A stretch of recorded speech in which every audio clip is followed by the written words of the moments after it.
Pessoal, vamos lá então. Bom dia, dando continuidade. Esse é o terceiro vídeo que eu estou mandando para vocês aí. E agora então sobre o nosso conteúdo de refração para a gente terminar o conteúdo do livro 1 de vocês e seguir o nosso conteúdo então. Então primeiro, pessoal, vamos lembrar. O que é refração? Refração nada mais é do que o desvio que a luz sofre quando passa de um meio para outro. Então, exemplo, é o desvio que a luz sofre quando passa, por exemplo, quando ele vem do ar e quando atravessa a sua janela, ou seja, passa do meio ar para o meio vidro. Então ele sofre um desvio. Isso é o efeito que a gente chama de efeito da refração. Alguns itens importantes: a velocidade da luz no vácuo. Esse valor aqui, 3 × 10⁻⁵ km por segundo, ele é muito utilizado. E na nossa formulazinha aqui de baixo, que é o índice de refração, a gente utiliza esse valor. Então, como que eu calculo o índice de refração, pessoal? O que a gente chama de índice de refração é essa letrinha N aqui. O índice de refração ele é calculado pegando o valor da velocidade da luz no vácuo e dividindo pela velocidade da luz naquele meio que eu estou observando. Então, se eu quero saber qual que é o índice de refração do vidro, eu vou pegar a velocidade da luz no vácuo e dividir pela velocidade da luz no vidro. E aí eu vou ter, então, o índice de refração do vidro. Então você calcula dessa forma. Importante saber que o índice de refração do ar é sempre 1, porque no ar a velocidade da luz é essa mesma, e é a mesma do vácuo. Então fica 3 × 10⁵ dividido por 3 × 10⁵. Então aqui vai dar 1. Então o índice de refração ar é 1. Então esse valor aqui você pode lembrar, porque sempre quando o exercício falar sobre isso, você pode utilizar esse valor 1. O que mais que a gente tem, pessoal? Como que eu calculo o índice de refração relativo entre dois meios? Exemplo, eu falei agora há pouco para vocês, do ar para o vidro, ou do ar para a água, certo? Ou do vidro para a água, por exemplo, se eu pensar num aquário.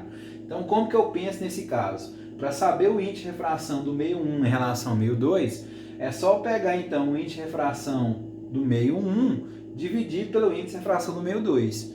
Ou então, a velocidade com que aquela luz tem naquele meio 2 dividido pela velocidade da luz do meio 1. Viu que aqui está invertido 1 pelo 2 em relação à velocidade? Por quê? Porque você pode ver que a velocidade aqui é na parte de baixo, então ela é inversa. Então realmente aqui está invertido. Então, por exemplo, se eu quero a velocidade de propagação no meio 2 e eu dou para você o índice de refração no meio 1, o índice de refração no meio 2 e a velocidade 1, é só jogar nessa igualdade aqui que eu vou saber então qual que é a velocidade de propagação naquele meio. Então, N1 sobre N2 igual V2 sobre V1.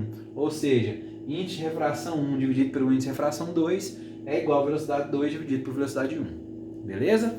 Continuando. Quanto maior o índice de refração, o N, ou seja, quanto maior o valorzinho de N, mais refringente é aquele meio. Então, se eu quero falar então sobre meios refringentes, é só falar o seguinte: meio refringente é aquele que tem o maior índice de refração possível. Então, quanto maior o índice de refração, mais refringente aquele meio é. Então, refringente é isso, tem a ver com índice de refração. Beleza? Continuando. O que é dióptrico, pessoal? Dióptrico é quando você tem, por exemplo, o ar e a água, em que você tem aquela superfície em que a luz está vindo e nessa superfície ela atravessa para outro meio. Essa superfície, então, a gente chama de dióptrico plano. E, para a gente pensar no dióptrico plano, eu coloquei aqui, então, só essa noção. E aqui tem um dióptrico, então, que é mostrando quando um raio incidente está vindo, bateu aqui no dióptrico, ou seja, bateu na superfície e atravessou para outro meio.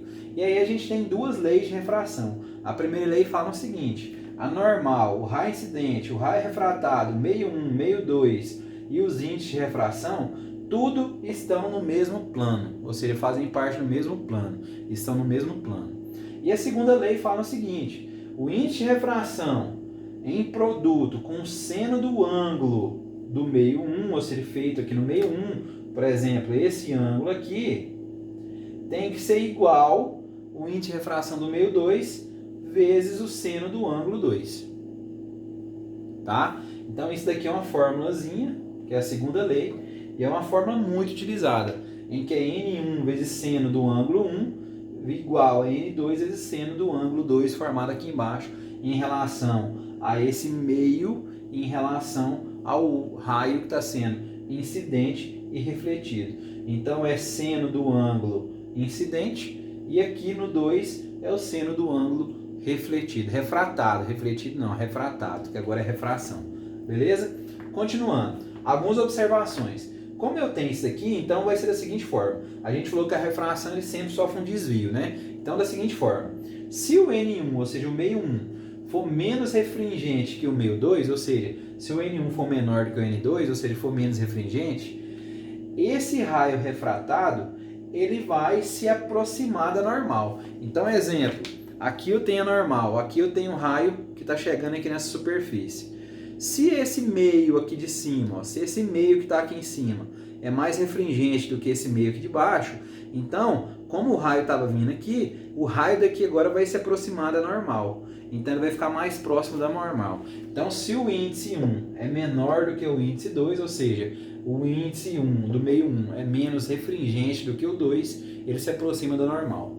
Se o N1 for igual ao N2, ele não sofre desvio. Por quê? Porque aí ele não está passando para outro meio. Ele está no mesmo meio. Se o índice é igual, ele está no mesmo meio. Então o raio está vindo, atravessou aqui, o outro é o mesmo meio, ele vai atravessar e continuar do mesmo jeito que estava. Ele não sofre desvio, tá? Ele não sofre mudança na direção. E se o N1 é maior do que o N2, ou seja, se o meio 1 é mais refringente do que o meio 2, então o raio refratado ele se afasta da normal. Ou seja, então ele estava vindo aqui, e a partir de agora, então, ele vai se afastar da normal, ele vai abrir mais. No lugar de chegar perto da normal fechando, ele vai afastar ainda mais, ele vai abrir mais em relação ao normal. Beleza? E aí eu tenho, então, essas deduções. No dióptro plano, pessoal, e aí só dei um exemplo de dióptro plano aqui, ó. Quando você põe uma colher num copo, e eu quero que vocês façam esse teste e coloquem lá no fórum para a gente discutir, e você olha a colher por cima, você vai ver que dá a impressão que ela está quebrada. E por que dá essa impressão? Por causa do dióptro. Outra ideia, você vai pescar com arpão. Então você pega o arpão aqui e está vendo o peixe. Se você jogar o arpão nessa direção, você vai conseguir acertar o peixe, que ele vai estar naquela posição que você está vendo? Ou seja, pessoal, isso é muito utilizado quando vocês brincam com aquela história de jogar moeda na piscina e pegar. Se você pular, você vai lá certinho, você vai achar a moeda naquele ponto?